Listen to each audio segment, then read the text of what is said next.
ஒரு பக்கம் ஜெயக்குமார் அவர்கள் வந்து சொல்றாரு. என்ன சொல்றாரு அப்படின்னு கேட்டீங்கன்னு வச்சுங்களேன், முளைச்சு 3 இலை விடல. இன்னும் அவரை பத்தி டீட்டெயிலா ஜெயக்குமார் அவர்களை பத்தி டீட்டெயிலா சொல்லணும் அப்படின்னு பாத்தீங்கன்னா தெளிவா சொல்லியிருக்காரு.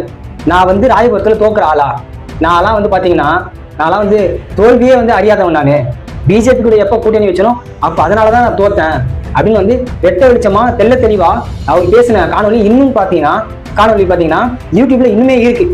ஆனா இப்ப போய் கேட்டீங்கன்னா அதை நான் பேசவே இல்லை, அது வந்து எடிட்டிங் பண்ணுது, மார்ஃபிங் பண்ணுது அப்படின்னு வந்து சொல்லுவாரு. இப்ப KP முனுசாமி கிருஷ்ணகிரி மாவட்டத்தை விட்டுட்டா அந்த இடத்துல கூட அவருக்கு வந்து பாத்தீங்கன்னா மதிப்பு இல்லை அதிமுக.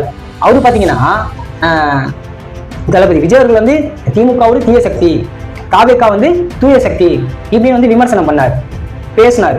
நியாயத்தை தானே பேசினாரு, நல்லா தானே பேசினாரு. இப்ப அதிமுக என்ன சொல்லியிருக்கணும், அப்ப விஜய் வந்து பேசுறது நியாயம் அப்படின்னு சொல்லியிருக்கணும். அதுதான் வந்து நியாயமான கருத்து. ஏன் அப்படி சொல்றேன்னா, அம்மா இதே தெய்வம் புரட்சித் தலைவர் அம்மா அவர்களும் இதே தான் சொல்லியிருக்காங்க, திமுக வந்து ஒரு தீய சக்தி அப்படின்னு அம்மாவும் சொல்லியிருக்காங்க. அப்ப அம்மாவை வந்து விமர்சனம் செய்ய முடியுமா உன்னால?